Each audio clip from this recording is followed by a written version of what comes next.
The reason the farm is called Swift Level, we moved back here in 1994 from Pennsylvania and needed to give the farm a new name. Swift was to honor the man that built this house, and the native people referred to this valley as the Levels. So we combined that to honor both groups of people. And we moved back here because this has always been home to me, and I just wanted to come back home and raise my children here. It's a place that's very dear to me, and the land is like my own skin, so it's just where I wanted to be. We've done so many different things on this farm since 1994. When we returned, we immediately opened up as a country guest house, more so than a B&B, and I love to cook. So we really launched that. We also did these amazing rides through the mountains that were 125 miles long over 5 days, and our guests were able to stay in a variety of different accommodations, and there were people that came here from all over the world, so they got to see some really amazing parts of West Virginia, way off the beaten path. We have hosted so many weddings and receptions and private dinner parties over the years, and those were all functions that we put into place to really bring income into the farm. My grandparents were in the beef business, so our beef tradition started here in 1930 and became world renowned. So it was something that I grew up with and was very familiar with, but also traveling around different corners of the world myself, I became very interested in how different meat tasted in different countries and what influenced it. Sort of like some people do with wine and cheese, I did it with meat.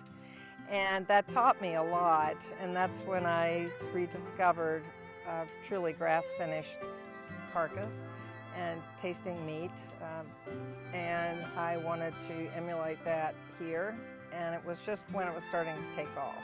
The cattle on this farm are a real integral piece to what we do here. We always used and sourced our beef for events and from other farms, and as I saw that industry growing, or that business growing, that's something that we really ran with and sourced also from a lot of other farms to bring those products in. It wasn't happening everywhere, but because of where we live, we were able to do that here and rather effortlessly. I have always wanted to have a butcher shop and a meat shop, and I love selling things.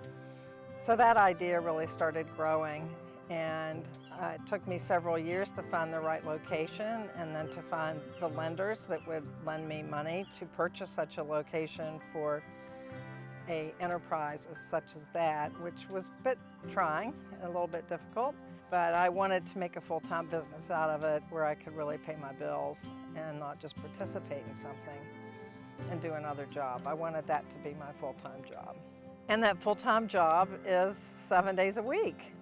The extension programs and our involvement with them have been various and a lot of fun, and working with Dee has been fantastic. Her organization of getting women in ag together was such a wonderful platform for all of us to get together and share ideas and to support each other. That was a quantum leap, I feel, for the participation of females in agriculture in this state. It gave us a different seat and a different place to be. The extension is always there to help everyone, no matter what it is. They're friendly people and they're a lot of fun, but you can always call and there's help there, and if it's not something they readily have, they're always finding out where to point you in the next direction. When someone approaches me and asks me how I feel they could best engage in agriculture, the first thing I always say to them is to follow their heart, because it's something you really have to be passionate about. It's nature-driven and it's totally nature-based, and we can control outcomes to a certain point, but then there comes a place where it can get very challenging. So You need to love it to jump into it, but also to reach out and ask for help.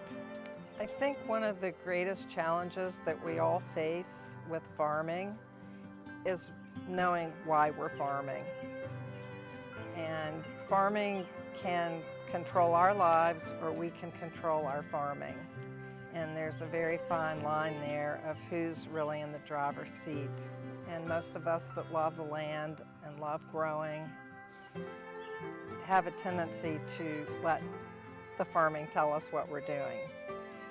So I feel for myself, it wasn't until, for instance, I made the cattle the machine to make the farm better instead of making the farm better for the cattle. They got harnessed to go to work so that we had the soils and the forages to make a much better, fatter carcass. I just had to pay attention to it and step in. That's probably one of the greatest challenges I see on the road to success for a lot of people in agriculture. My hopeful vision for the farm is that it will stay a farm in perpetuity, so it's protected. And not everyone may want to do cattle, but there's so many other things that a person can do with this land. And that's my hope, is this will always be home and a safe place to come to, and an area where my grandchildren and great-grandchildren can explore life and find out what they're here for.